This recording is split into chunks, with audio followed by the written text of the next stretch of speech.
Let me give you an example about practical domain and practical range.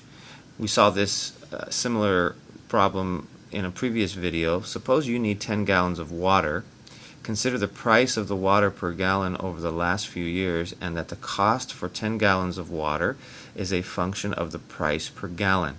So we saw previously and mentioned previously that a symbolic rule that models this function relationship between cost for 10 gallons and the price per gallon can be modeled this way.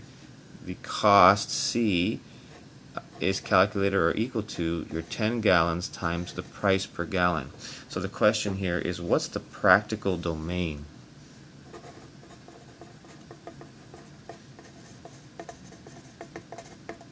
Of our function here. Remember what the definition is if nothing comes to mind. It is all the possible replacement values that make sense in context of the input variable.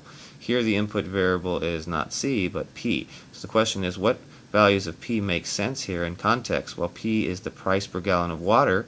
Over the last few years we could say any dollar amount from maybe 79 cents to $1.29. That may make sense. So let's write that.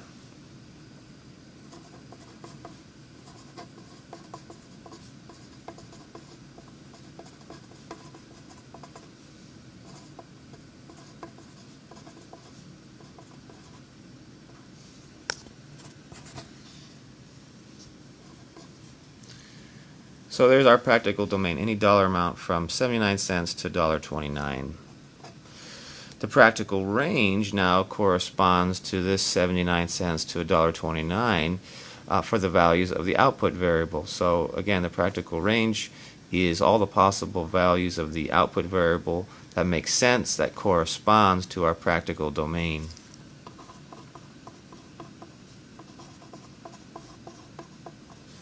So our practical range here is each of these values times 10 and any dollar amount from those.